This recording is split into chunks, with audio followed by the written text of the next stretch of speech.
Hello, सबको नमस्कार। अपना बीएससी पार्ट सेकंड में बीएससी पार्ट थर्ड के अंदर जो है ना अपना कार्बोहाइड्रेट वाला टॉपिक चल रहा था, ये कार्बोहाइड्रेट। और पिछले वाली क्लास के अंदर है ना हमने क्या कार्बोहाइड्रेट है क्या, उसकी डेफिनेशन कैसे चेंज हुई, पहले क्या थी उसके बाद क्या हो गई, उसके बाद कार्बोहाइड्रेट का हमने क्लासिफिकेशन यानी वर्गीकरण किया है, किस प्रकार से किस आधार पे इसको हम कितने टाइप में डिवाइड कर सकते हैं। तो उसमें हमने फिजिकल नेचर के बेस पे या फिजिकल प्रॉपर्टी के बेस पे शुगर और नॉन शुगर में इसको दो भागों में क्लासिफाई किया। इसी प्रकार से हमने इसको हाइड्रोलिसिस यानी जल अपघटन के आधार पर इसके हमने 3 टाइप किए थे, मोनोसेकेराइड, ओलिगोसेकेराइड और पॉलीसेकेराइड। अब आज जो अपना टॉपिक है ना वो क्या, इसके आगे वाला भाग। अब हमने इसका क्लासिफिकेशन कर लिया, इसके 3 पार्ट आ गए, मोनोसेकेराइड, डाइसेकेराइड ओलिगोसेकेराइड और पॉलीसेकेराइड 3 आ गए। तो हमें क्या है आगे जो आपका पार्ट है ना उस पार्ट में हमें एक तो मोनोसेकेराइड के बारे में थोड़ा पढ़ना है, उसके बाद थोड़ा पढ़ना हमें डाइसेकेराइड में 3 पढ़ने, माल्टोज, लैक्टोज और सुक्रोज, और एक पढ़ना हमें पॉलीसेकेराइड में स्टार्च और सेलुलोज के बारे में पढ़ना। टोटल ये 5 टॉपिक अपने, और इनमें पहले हम स्टार्ट कर रहे हैं वो मोनोसेकेराइड। तो फर्स्ट लिखो, पहला हेडिंग लिखो मोनोसेकेराइड।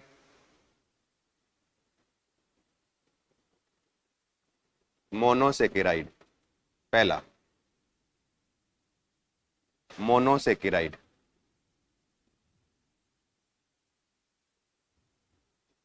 मोनोसेकेराइड। अब देखो इसमें हमने कल क्या लिखा था कि अगर इनका हाइड्रोलिसिस करवाएं, अगर इनका जल अपघटन करवाएं तो इनका हाइड्रोलिसिस नहीं होता, खुद क्या एक सिंगल यूनिट होती है। अब पहला पॉइंट तो कल हमने लिखा वैसे लिखना है, क्या लिखना है, इनका जल अपघटन नहीं होता, इनका जल अपघटन नहीं होता। इसका मतलब ये हाइड्रोलाइज नहीं होते, इनका जल अपघटन नहीं होगा। ये खुद क्या है कि सिंगल यूनिट या एकल इकाई है, ये एकल इकाई होते हैं यानी सिंगल यूनिट है, ये एकल इकाई होते हैं, दे आर सिंगल यूनिट, एकल इकाई होते हैं। और इसके अलावा अब देखो मोनोसेकेराइड जो है ना, हमने कहा कि मोनोसेकेराइड के अंदर तो यानी कार्बोनिल ग्रुप है, और कार्बोनिल ग्रुप है उसके 2 पार्ट हो सकते हैं, एक एल्डिहाइड और एक क्या हो सकता है, कीटोन। इसलिए मोनोसेकेराइड को हम कार्बोनिल ग्रुप कौन सा है उसके बेस पे इसको हम 2 टाइप में डिवाइड कर सकते हैं। तो अगला पॉइंट क्या लिखोगे, अगला लिखो कार्बोनिल समूह, कार्बोनिल समूह के आधार पर, के आधार पर, के आधार पर मोनोसेकेराइड को, मोनोसेकेराइड को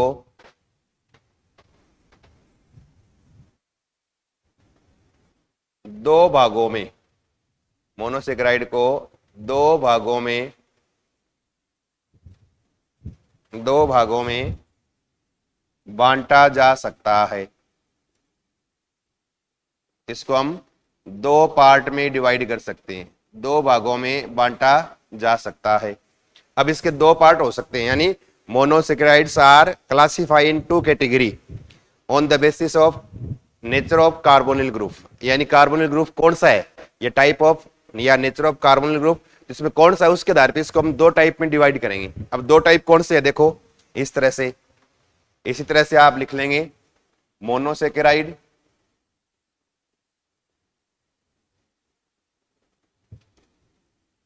मोनोसेकेराइड, और मोनोसेकेराइड के 2 ग्रुप है,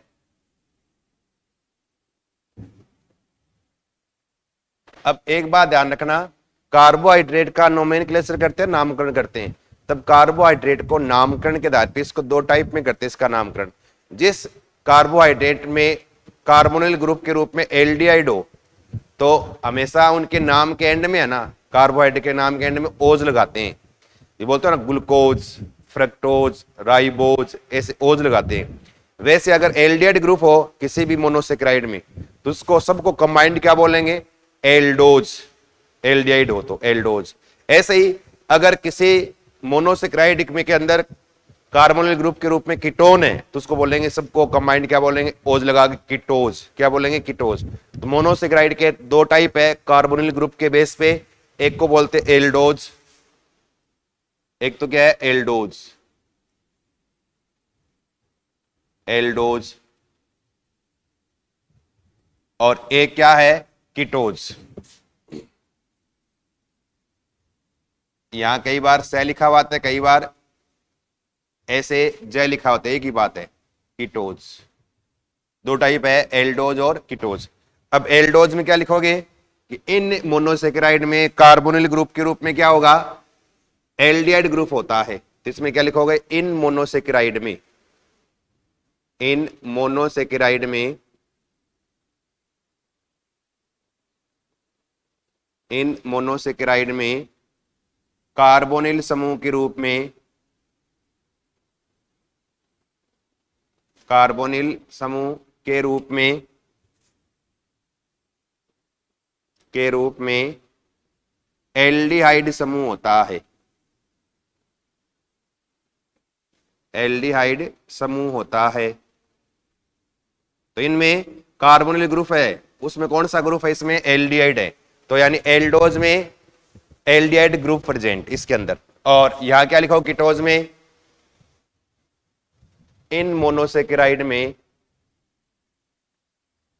इन मोनोसेकेराइड में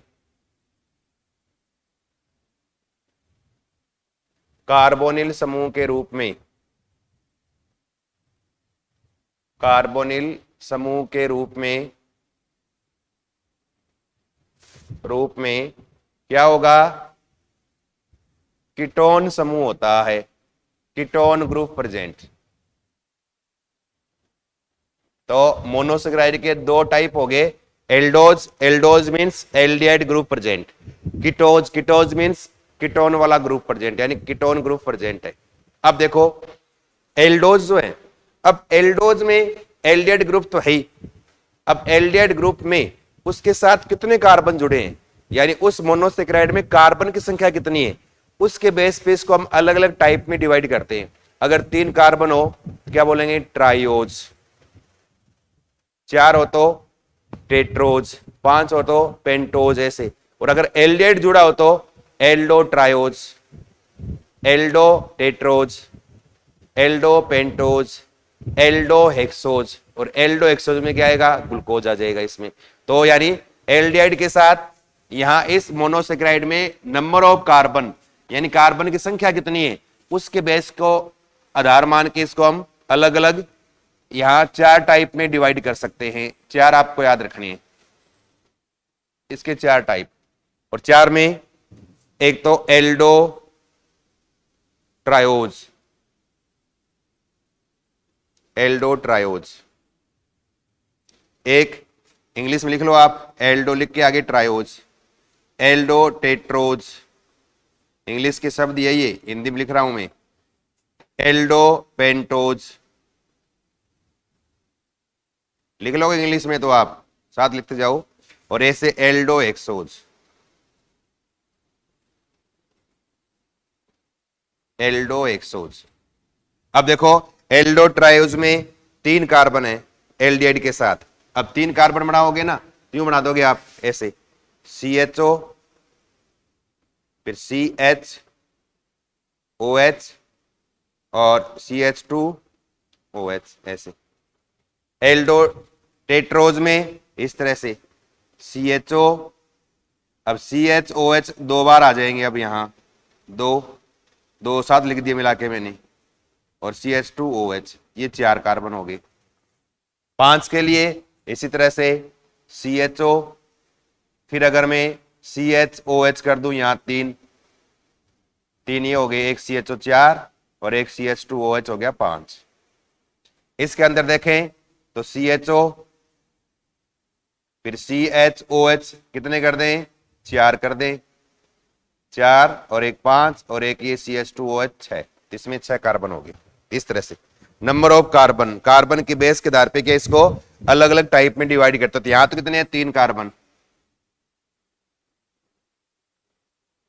यहां कितने हैं, 4 कार्बन, नंबर ऑफ कार्बन 4, यहां नंबर ऑफ कार्बन 5, 5 कार्बन,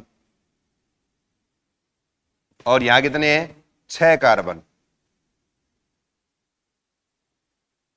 इस तरह से तो नंबर ऑफ कार्बन के आधार पे कि इसको ट्रायोज, टेट्रोज, पेंटोज और हेक्सोज के अंदर इनको क्या है डिवाइड करते चले जाएंगे। तो ये तो है, यानी एल्डिहाइड ग्रुप हो साथ में, तो साथ में कार्बन जुड़े रहे, तो अगर एल्डिहाइड है तो उसको एल्डो हेक्सोज बोलेंगे, और अगर कीटोन है तो कीटोज बोलेंगे। क्या बोलेंगे? कीटोज। तो ये एल्डो, एल्डोज, और ये क्या है कीटोज। तो कीटोज वाले के अंदर भी ऐसे ही नंबर ऑफ कार्बन के आधार पे इसको भी हम अलग अलग ऐसे 4 टाइप पे डिवाइड कर सकते हो।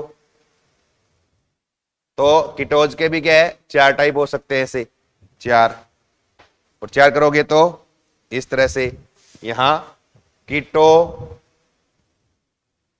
ट्रायोज, ऐसे ही कीटो टेट्रोज, इसी तरह से कीटो पेंटोज, और यहां कीटो हेक्सोज। इस तरह से तो है तो वही, अगर एल्डिहाइड ग्रुप है तो एल्डोज बोलेंगे, कीटोन है तो इसको कीटो ग्रुप के अंदर है, इसको कीटो बोलेंगे। ये चीज आपको ध्यान रखनी है, ये कर सकते हो ना। ये तो है मोनोसेकेराइड के 2 टाइप, 2 हो गए, एक एल्डोज और एक कीटोज। एल्डिहाइड ग्रुप वाला एल्डोज, कीटोन ग्रुप है तो कीटोज कहलाएगा।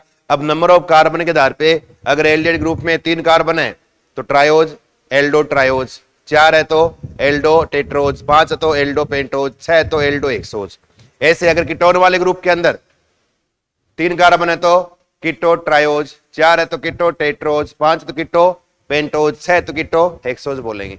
और 6 कीटो हेक्सोज के अंदर है ना, यहां आ जाएगा फ्रक्टोज। ये है ना कीटो हेक्सोज, इसमें पढ़ेंगे हम फ्रक्टोज के बारे में, फ्रक्टोज। और इधर वाला है ना ये एल्डो हेक्सोज है, यहां इसमें पढ़ेंगे हम ग्लूकोज के बारे में। अपना अगला टॉपिक यही है, ग्लूकोज और फ्रक्टोज। तो मोनोसेकेराइड, मोनोसेकेराइड के 2 टाइप हो गए ये, ठीक है। जल्दी से उसको उतारो, जल्दी उतार लो इसको। अब देखो आगे चले, अब हमारा मोनोसेकेराइड में आपको 2 पढ़ने हैं। क्या पढ़ने हैं? Glucose and fructose, glucose and fructose, glucose and fructose, ये 2 हैं, ग्लूकोज एंड फ्रक्टोज। लिखो जल्दी से, ग्लूकोज एंड फ्रक्टोज। अब देखो, अब इसके बारे में थोड़ी सी 2-4 फैक्ट बातें जो आपको याद रखनी है। अब देखो ग्लूकोज जो है ना, ग्लूकोज, इस ग्लूकोज को डेक्सट्रोज बोलते हैं। क्या बोलते हैं? डेक्सट्रोज। तो पहला पॉइंट लिख लो, glucose also called dextrose, glucose को डेक्सट्रोज, डेक्सट्रोज या अंगूर शर्करा, यानी अंगूर में पाई जाने वाली शुगर, अंगूर शर्करा, व रक्त शर्करा भी कहा जाता है। रक्त के अंदर पाई जाती है ये, रक्त शर्करा भी कहा जाता है। ये पॉइंट याद रखना है। तो ग्लूकोज को क्या बोलेंगे? क्या बोलेंगे? ग्लूकोज को डेक्सट्रोज बोलेंगे। या फिर रक्त के अंदर पाई जाने वाली शुगर कौन सी होती है? ग्लूकोज। या मधुमेह रोगी जो उनके मूत्र में पाई जाने वाली शर्करा कौन सी होती है? ग्लूकोज। या अंगूर में पाई जाने वाली शुगर कौन सी होती है? ग्लूकोज होती है। ये ध्यान रखना है। और जितने भी फ्रूट है ना, फ्रूट, फलों में पाई जाने वाली मुख्य शर्करा फ्रूट शुगर बोलते हैं। तो फ्रूट शुगर में कौन सी होती है? फ्रक्टोज होती है। तो अगला एक पॉइंट और लिखो, फलों में, फलों में पाई जाने वाली, पाई जाने वाली शर्करा और कौन सी होती है वो लिखनी है, फ्रक्टोज। इसको बोलते हैं फ्रूट शुगर। क्या बोलेंगे इसको? फ्रूट शुगर कहते हैं।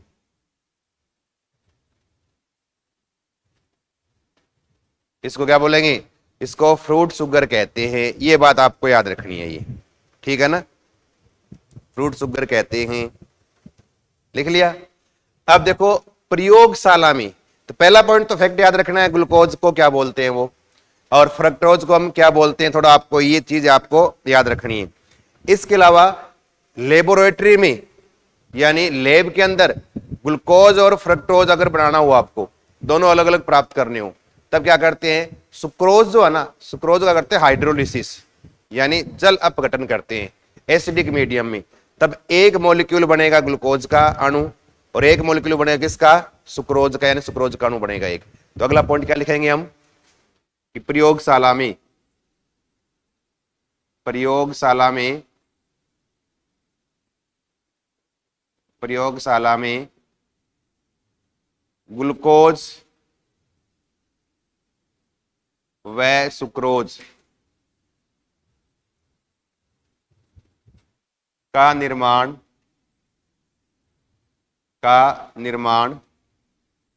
ग्लूकोज व सुक्रोज का निर्माण ग्लूकोज व फ्रक्टोज का निर्माण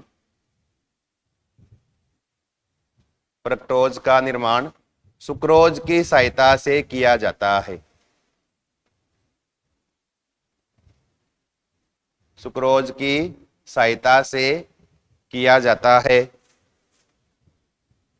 तो सुक्रोज का अगर हम एसिडिक हाइड्रोलिसिस करवाएं, सुक्रोज का अम्लीय जल अपघटन करवाएं, तब एक मॉलिक्यूल बनेगा ग्लूकोज, एक क्या बनेगा, फ्रक्टोज। अब देखो सुक्रोज का फॉर्मूला क्या होता है, अगर लिखें सुक्रोज का फॉर्मूला तो क्या लिखोगे, C12, हाँ सर एक बार लियो 10-15 मिनट हो। तो सुक्रोज का फॉर्मूला C12H22O11, ये क्या है, सुक्रोज, सुक्रोज। इसका कराएं एसिडिक हाइड्रोलिसिस यानी अम्लीय जल अपघटन, एसिडिक हाइड्रोलिसिस, तब एक मॉलिक्यूल किसका बनेगा, C6H12O6, दूसरा भी C6H12O6, एक मॉलिक्यूल तो है ये ग्लूकोज का। अब देखो ग्लूकोज और फ्रक्टोज दोनों का मॉलिक्यूलर फॉर्मूला सेम है, देख लो अब यहां, लेकिन इनमें फंक्शनल ग्रुप अलग होता है, बस क्रियात्मक समूह अलग है। ग्लूकोज में संरचना बनाओगे ना, स्ट्रक्चर, तब इसमें एल्डिहाइड ग्रुप जुड़ेगा, और फ्रक्टोज की बनाओगे तब इसमें क्या बनेगा, कीटोन वाला ग्रुप जुड़ेगा। पीछे हमने किया, ये एल्डो एक्सोज है और ये क्या एल्डो कीटोज है। तो इन दोनों का निर्माण जो हम सुक्रोज के अम्लीय जल अपघटन से करते हैं, यानी acidic hydrolysis of sucrose, we obtain 1 molecule of glucose and 1 molecule of fructose, ठीक है। एक तो ये याद रखना आपको। इसके अलावा औद्योगिक स्तर पर इंडस्ट्रियल रूप से अगर हमें ग्लूकोज प्राप्त करना हो, तब क्या करेंगे, ग्लूकोज को इंडस्ट्रियल लेवल पर प्राप्त करने के लिए स्टार्च का कराते हैं हाइड्रोलिसिस। क्या करवाएंगे, स्टार्च का एसिडिक हाइड्रोलिसिस करवाते हैं। तो अगला एक पॉइंट और लिखो, औद्योगिक रूप से, औद्योगिक रूप से, औद्योगिक रूप से ग्लूकोज का निर्माण, ग्लूकोज का निर्माण स्टार्च की सहायता से किया जाता है।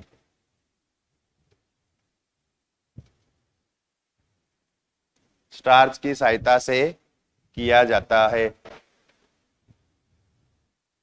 ये पॉइंट याद रखना है। तो यानी इंडस्ट्रियल रूप में, यानी in industry we obtain glucose via starch, और हाइड्रोलिसिस ऑफ स्टार्च वही एसिडिक हाइड्रोलिसिस ऑफ स्टार्च, यानी स्टार्च के अम्लीय जल अपघटन से क्या प्राप्त करेंगे, हम यहां पर ग्लूकोज प्राप्त करेंगे। अब देखो स्टार्च का फॉर्मूला क्या लिखते हैं, स्टार्च का इस लिखोगे आप, स्टार्च का फॉर्मूला आगे इसके बारे में पूरी स्ट्रक्चर बनाएंगे तब आपको और याद हो जाएगा।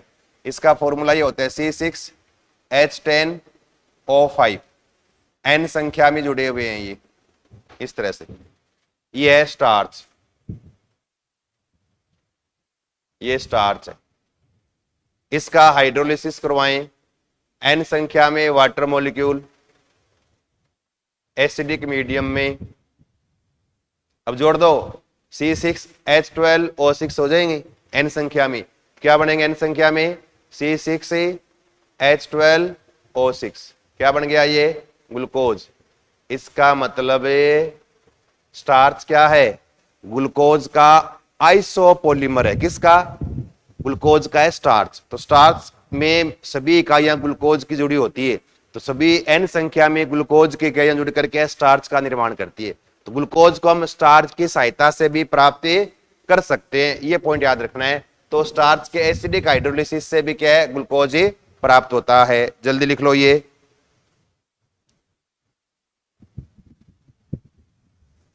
लिख लिया।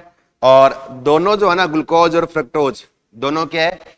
क्रिस्टलाइन स्ट्रक्चर वाली होती है, दोनों क्रिस्टलीय यौगिक हैं। तो एक पॉइंट ये लिखो, ग्लूकोज व फ्रक्टोज, ग्लूकोज व फ्रक्टोज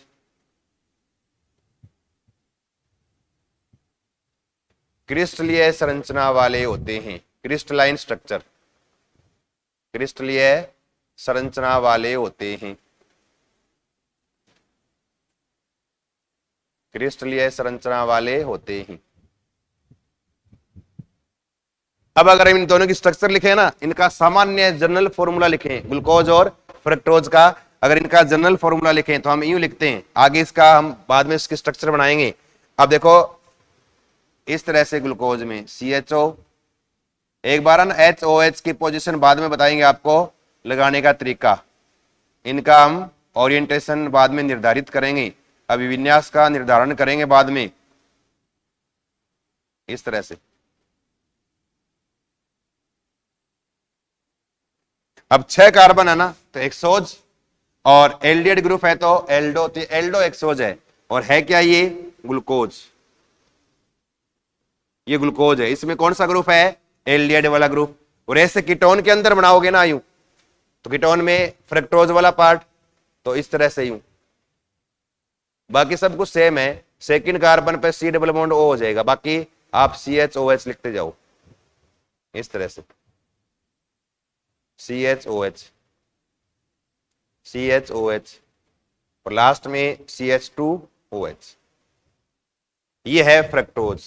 तो ये एल्डो कीटोज, ये सॉरी कीटो एक्सोज है। ये क्या है?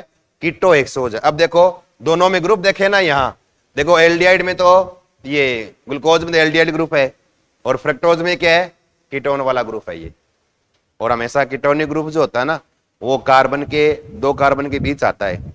और हमेशा एल्डिहाइड ग्रुप है ना, चेन के हमेशा टर्मिनल स्टेट पे, यानी टर्मिनल सिरे पे रहेगा, एंड सिरे पे रहेगा CHO ग्रुप। और CO ग्रुप हमेशा एंड पे नहीं आएगा, थोड़ा बीच में आएगा ये। अब देखो ये तो ग्लूकोज है और ये क्या है? फ्रक्टोज। अब देखो इसमें कई बार आपसे प्रश्न क्या पूछते हैं, ये ग्लूकोज वाला पार्ट जो है ना, ये ग्लूकोज वाला इस पार्ट में, अब देखो इसमें एक तो क्या है? Aldehyde group. क्या है? एल्डिहाइड ग्रुप है। इसमें 1 2 3 4 5, 5 इसमें क्या है? हाइड्रोक्सी ग्रुप है। 5 इसमें क्या है? Hydroxy group. 1 2 3 4 5, 5 हाइड्रोक्सी ग्रुप है। इसके अलावा 1 2 3 4, 4 इसमें क्या है? सेकेंडरी। अब देखो CHOH कौन सा है? सेकेंडरी एल्कोहल वाले ग्रुप हो गए। और एक जो है ना, ये नीचे देखो, ये कौन सा है? नीचे वाला, ये प्राइमरी एल्कोहल वाला ग्रुप है, प्राथमिक एल्कोहल CH2OH। कल बताया था मैंने आपको, इसमें आपके सेकेंड ईयर में पढ़ा होगा आपने। तो CH2OH ये प्राइमरी एल्कोहल वाला ग्रुप। अब देखो ग्लूकोज में क्या क्या है? एक एल्डिहाइड ग्रुप होता है, 5 हाइड्रोक्सिल ग्रुप होते हैं, एक क्या है? प्राइमरी एल्कोहल वाला ग्रुप होता है, 6 कार्बन की एक स्ट्रेट चेन है, यानी 6 कार्बन की एक लंबी श्रृंखला है। अब प्रश्न क्या आता है एग्जाम में कि ग्लूकोज की ऐसी रिएक्शन लिखिए जिनसे ये प्रूफ होता हो कि ग्लूकोज में 6 कार्बन एक लंबी श्रृंखला में जुड़े रहते, उसकी रिएक्शन लिखनी पड़ेगी फिर आपको। या फिर ऐसी रिएक्शन लिखे ग्लूकोज की जिससे सिद्ध होता हो, प्रूफ होता हो कि ग्लूकोज में एक एल्डिहाइड ग्रुप यानी CHO ग्रुप होता है, तो उसमें कौन सी रिएक्शन लिखनी है हमें। या फिर ग्लूकोज की ऐसी रिएक्शन लिखिए जिससे प्रूफ होता हो कि ग्लूकोज में 5 हाइड्रोक्सिल ग्रुप है, OH ग्रुप है 5। या ग्लूकोज की ऐसी रिएक्शन लिखिए जिनसे सिद्ध होता है कि ग्लूकोज में एक प्राइमरी एल्कोहल यानी प्राथमिक एल्कोहलिक ग्रुप है। तो ये रिएक्शन लिखनी है, तो किससे क्या रिएक्शन करवाएं तो क्या बनेगा, वो थोड़ा सा हमें ध्यान रखना है। और रिएक्शन किससे करवाएंगे तो क्या प्रूफ होगा, वो थोड़ा सा हमें इसमें इसकी केमिकल रिएक्शन में देखना है। तो अगला है, छोटा सा एक पॉइंट लिखो, chemical reaction of glucose, glucose की रासायनिक अभिक्रियाएं। अगला लिखो, केमिकल रिएक्शंस ऑफ ग्लूकोज।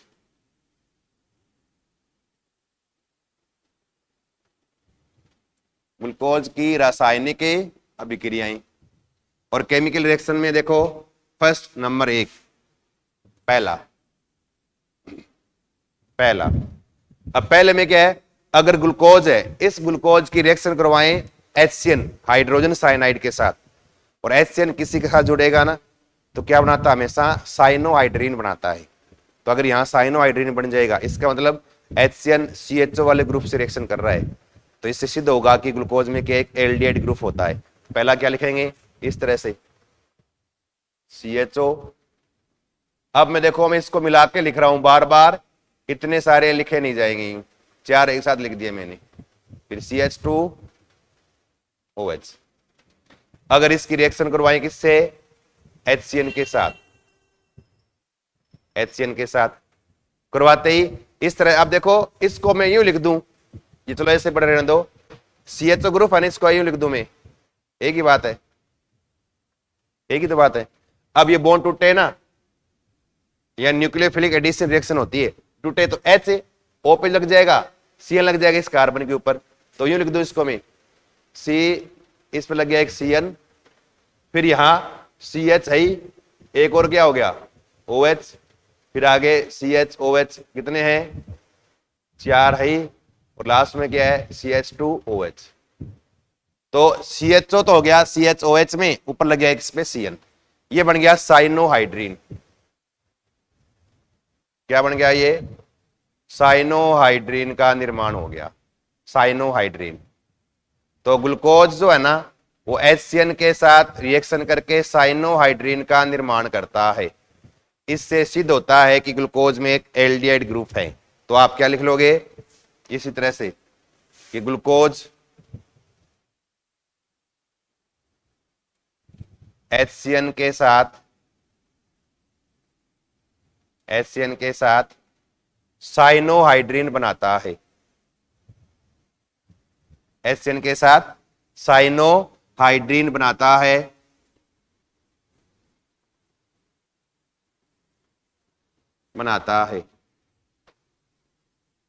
जिससे सिद्ध होता है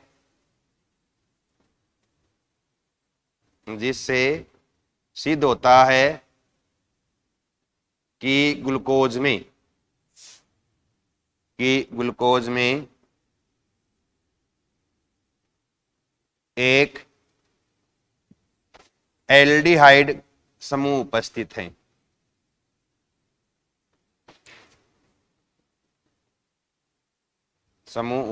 है। तो glucose react with HCN and give cyanohydrin. That's proof glucose has a aldehyde group, यानी ग्लूकोज एक एल्डिहाइड ग्रुप रखता है। तो एल्डिहाइड ग्रुप की रिएक्शन होगी, किसकी होगी, ये एल्डिहाइड ग्रुप है, इसमें इसकी रिएक्शन होगी। फिर देखो सेकंड लिखो, 2 नंबर, दूसरी रिएक्शन लिखो सेकंड, दूसरा। अब अगला देखो, सेकंड रिएक्शन लिखे 2 नंबर, दूसरा। अब ग्लूकोज आइए, और अगर इस ग्लूकोज का अगर हम रिडक्शन करवाएं, अपचयन करवाएं, ये ग्लूकोज है, अगर हम इसका रिडक्शन करवा दें,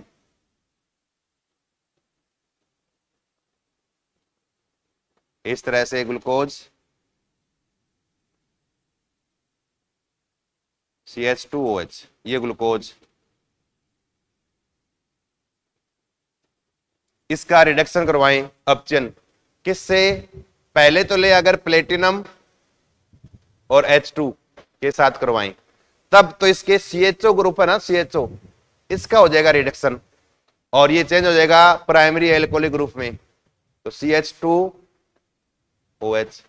बाकी सारे नीचे CHOH, फिर CHOH, CHOH, ऐसे CHOH, और ऐसे 6 OH वाला ग्रुप वाला एल्कोहल। कल हमने इसका नाम लिखा था, क्या लिखा था? सार्बिटोल। क्या नाम रखा है इसका? सार्बिटोल बनता है, सार्बिटोल एल्कोहल, ये सार्बिटोल। और अगर इसका आगे और रिडक्शन करवाएं, रेड फॉस्फोरस, लाल फॉस्फोरस प्लस HI के साथ करवाएं, तो अगर लाल फास्फोरस और HI के साथ करवाओगे तो सारे HOH ग्रुप है ना, ये सारे क्या है, यहां से जल के मॉलिक्यूल निकल जाएंगे और सारे एल्केन बदल जाएंगे, तो लंबी श्रृंखला वाली एक एल्केन बन जाएगी ऐसे, तो सारे एल्केन में बदल जाएंगे। CH3, CH2, अब कितने कार्बन हो गए इसमें? कितने ग्लूकोज में कार्बन? 6 है ना, तो यहां पर भी क्या है, 6 कार्बन हो जाएंगे ऐसे, तो 6 कार्बन वाली एल्केन, और इसका नाम क्या है? हेक्सेन। हेक्सेन का निर्माण करते हैं। इससे सिद्ध होता है कि ग्लूकोज में 6 कार्बन एक लंबी श्रृंखला में जुड़े हैं। तो आप क्या लिख लोगे इस यहां पर कि ग्लूकोज का, क्या लिखेंगे कि ग्लूकोज का लाल फास्फोरस, लाल फास्फोरस व HI के साथ अपचयन करवाने पर, अपचयन करवाने पर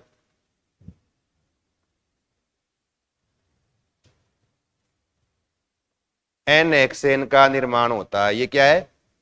लंबी श्रृंखला को लिखते आगे N है, नॉर्मल लिखते हैं N-हेक्सेन, तो N-हेक्सेन का निर्माण होता है,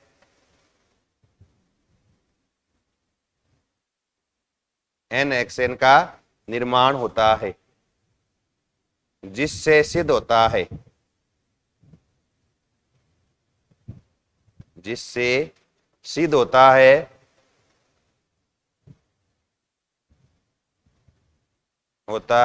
कि ग्लूकोज में, कि ग्लूकोज में 6 कार्बन एक लंबी श्रृंखला में जुड़े हैं।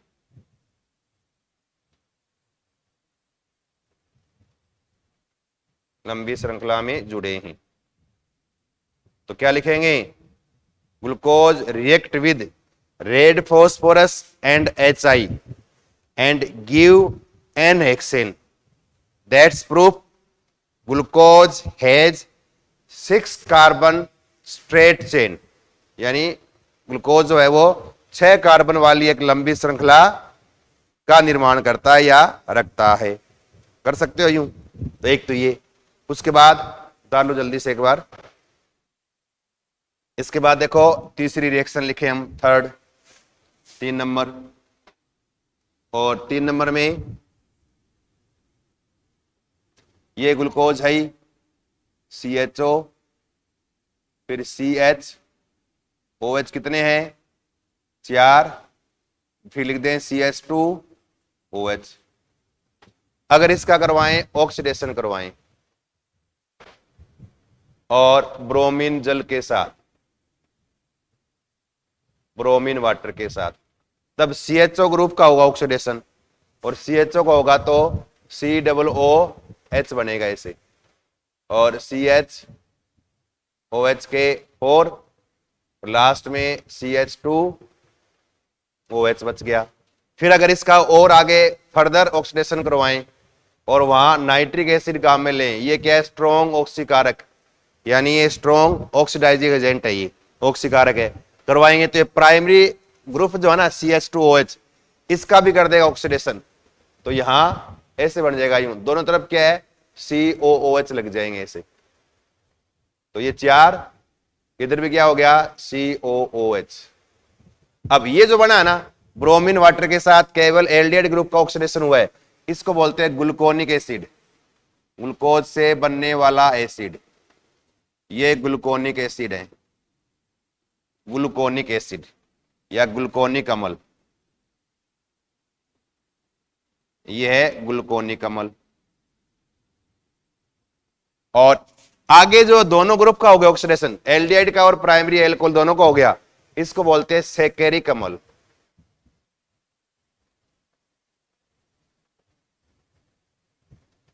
सेकेरिक अम्ल। अब ये रिएक्शन प्रूफ क्या करती है कि अगर ग्लूकोज कम स्ट्रॉन्ग ऑक्सीडाइजिंग एजेंट जैसे नाइट्रिक एसिड से इसका ऑक्सीडेशन करवाएं तो इसमें सेकेरिक एसिड बनता है।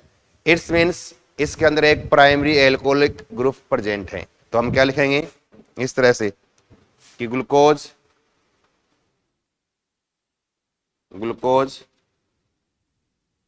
नाइट्रिक अम्ल के साथ HNO3 के साथ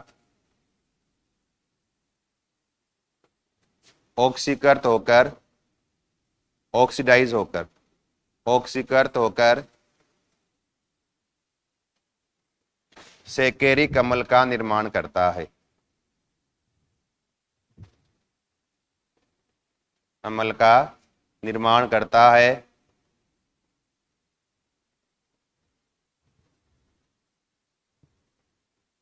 जिससे सिद्ध होता है कि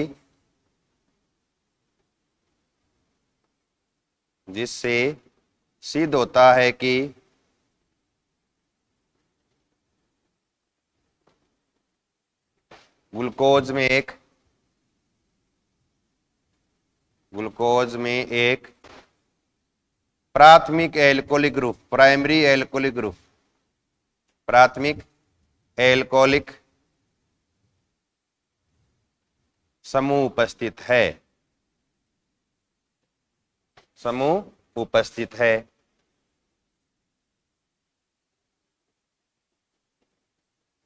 तो ग्लूकोज रिएक्ट विद या oxidize with HNO3 and give saccharic acid.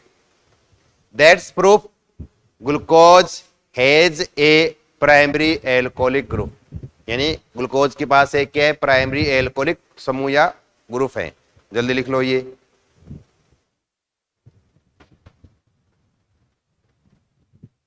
लिख लिया? फिर अगली एक रिएक्शन लिखो, 4th 4 नंबर।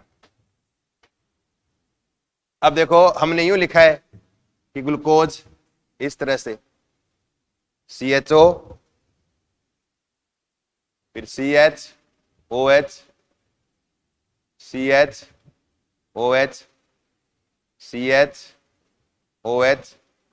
और CH कितने हो गए, 4 5 और लास्ट में CH2OH।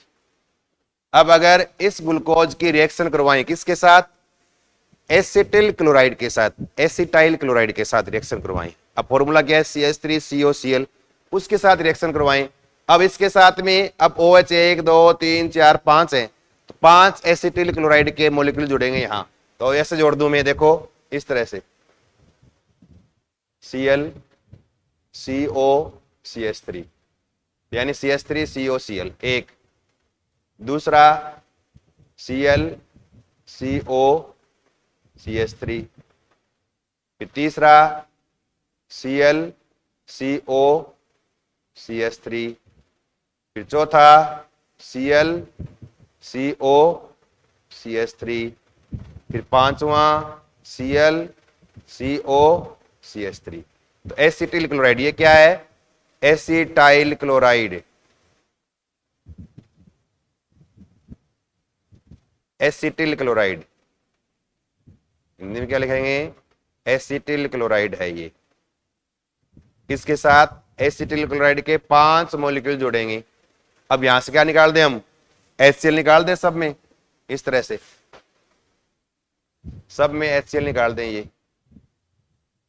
ये वाले, और कितने निकल गए 5 पे HCl बाहर निकाल दें। बाकी ग्रुप को जोड़ दें इसके साथ AGT यूं का यूं, और जोड़ोगे तो इस तरह से CHO फिर CHO अब H निकल गए सब में ना, एक बार ऐसे लिख रहा हूं मैं,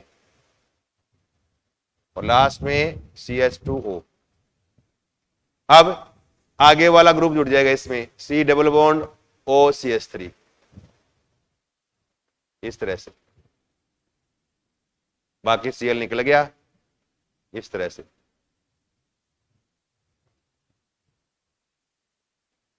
यूं सब में जुड़ गया।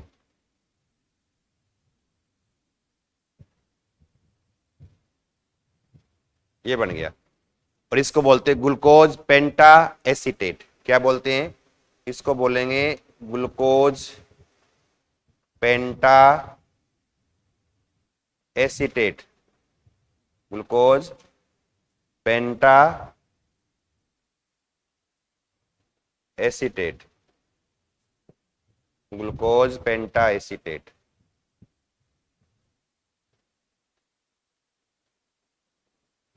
क्या बन गया? ग्लूकोज पेंटा एसीटेट का निर्माण हो गया। तो इसका मतलब ये रिएक्शन क्या सिद्ध करेगी? इस रिएक्शन से ये प्रूफ होता है कि ग्लूकोज में कितने हाइड्रोक्सिल ग्रुप है, 1 2 3 4 5। इसके साथ 5 molecule of acetyl chloride react कर रहे हैं। तो हम क्या बोलेंगे? इस रिएक्शन से, यानी ग्लूकोज की रिएक्शन जब एसिटिल क्लोराइड के साथ करवाते हैं तो इससे हमें ग्लूकोज पेंटा एसीटेट का निर्माण होता है, यानी we found glucose penta acetate. That's proof. ये सिद्ध करता है कि ग्लूकोज हैज 5 हाइड्रोक्सिल ग्रुप, कि ग्लूकोज 5 हाइड्रोक्सिल समूह रखता है। ये इसकी हाइड्रोक्सिल ग्रुप की रिएक्शन हो गई। तो ये आपको याद रखनी है, ये कर सकते हो ना। ये तो ये ग्लूकोज के कुछ ग्रुप है, उनको सिद्ध करने वाली या इनको प्रूफ करने वाली रिएक्शंस हैं जो आपको याद रखनी है ये, ठीक है ना। तो यहां तक अपना जो है ना, ग्लूकोज है क्या, फ्रुक्टोज क्या है, मोनोसेक्राइड कितने प्रकार के होते हैं, वो दो प्रकार के हैं। मोनोसेक्राइड के प्रकार कितने हैं? 2 है। देखो इस तरह से, ये मोनोसेक्राइड 2 टाइप के, एल्डोज और कीटोज। एल्डोज में मेन हम याद रखनी है ग्लूकोज, कीटोज में याद रखना हमें मेन फ्रक्टोज। अब एल्डोज में कितने कार्बन उसके आधार पे? ट्रायोज, टेट्रोज, फिर पेंटोज, हेक्सोज। ऐसे कीटोज के अंदर ट्रायोज, टेट्रोज, पेंटोज, हेक्सोज होगा। और फिर हमने क्या किया आगे, इस तरह से ग्लूकोज और फ्रक्टोज स्टार्ट किया मोनोसेक्राइड में, आपके ग्लूकोज फ्रक्टोज सिलेबस में। अब ग्लूकोज फ्रक्टोज के बारे में कुछ फैक्ट्स हैं। ग्लूकोज को अंगूर शर्करा यानी ग्रेप शुगर बोलते हैं, या ग्लूकोज को डेक्सट्रोज भी कहते हैं, या ब्लड शुगर भी बोलते हैं। ऐसे फ्रक्टोज और फ्रक्टोज को फ्रूट शुगर बोलते हैं, फ्रूट में होती है। फिर इन दोनों को हम लेबोरेटरी के अंदर के सुक्रोज से बनाते हैं, सुक्रोज का एसिडिक हाइड्रोलिसिस करवाते हैं, अम्लीय जल पकड़ने। जैसे एक अणु ग्लूकोज का क्या बनेगा? फ्रक्टोज का बन जाएगा। और फिर हमने कहा औद्योगिक रूप से यानी इंडस्ट्रियल रूप से, इंडस्ट्री के अंदर हम ग्लूकोज को बनाना तो उसको हम स्टार्च से बनाते हैं। तो स्टार्च का हाइड्रोलिसिस करवाया एसिडिक, इससे क्या बनता है? हमारे पास ग्लूकोज प्राप्त होता है। दोनों की स्ट्रक्चर आइए, दोनों खुली संरचना आइए, ओपन चेन स्ट्रक्चर आइए, वो आगे इसको हम बाद में इसको डिस्कस करेंगे। उसके बाद ग्लूकोज की केमिकल रिएक्शन है। ग्लूकोज में अलग अलग ग्रुप है। अब ग्रुप में अलग अलग 4-5 रिएक्शन है। एल्डिहाइड ग्रुप को सेव करने वाली रिएक्शन है, तो हमने एल्डिहाइड की लिखा है, देखो यूं। और जैसे उसके बाद किसके अंदर क्या है? 6 कार्बन एक लंबी श्रृंखला में जुड़े हैं, इसको सिद्ध करने वाली रिएक्शन, इसका रिडक्शन करवाया है। उसके बाद इसमें एक प्राइमरी एल्कोहल ग्रुप है, एल्कोहलिक ग्रुप प्राइमरी है, इसको सिद्ध करने के लिए हमने नाइट्रिक एसिड से करवाई तो सेकेरिक एसिड बन गया। लास्ट में इसमें 5 हाइड्रोक्सिल ग्रुप है, इसको प्रूव करने के लिए हमने इसकी रिएक्शन एसिटिल क्लोराइड से करवाई तो ग्लूकोज पेंटा एसीटेट बन गया, जिससे प्रूफ होता है कि ग्लूकोज में 5 हाइड्रोक्सिल ग्रुप इसमें प्रेजेंट है। यहां तक क्या ग्लूकोज है क्या, फ्रक्टोज क्या है और ग्लूकोज में कौन कौन से ग्रुप है, इसको यानी प्रूफ करने वाली रिएक्शंस आ गई। फिर ग्लूकोज जो है ना, ग्लूकोज है। अब इसमें एक बहुत इंपॉर्टेंट चीज है कि ग्लूकोज और फ्रक्टोज दोनों है ना, ये phenyl hydrazine, phenyl hydrazine English में बोलते हैं इसे, हिंदी में फेनिल हाइड्रेजिन, इसके साथ रिएक्शन करेंगे, दोनों ओसाजोन बनाएंगे। क्या बनाएंगे? ओसाजोन। अब ओसाजोन कैसे बनता है, उसकी मैकेनिज्म कैसी है? कई बार एग्जाम में आते हैं, give the mechanism of formation of osazone, मतलब ओसाजोन बनने की क्रिया विधि समझाइए। तो उसकी रिएक्शन कैसे लिखेंगे, बनने का तरीका कैसे है, उसका मैकेनिज्म कैसे है, वो इसमें हम करेंगे। तो आज आप यहां तक इसको करो, कल आगे वाले हम टॉपिक में इसको आगे करेंगे, आगे वाली क्लास के अंदर करेंगे। ठीक है, धन्यवाद।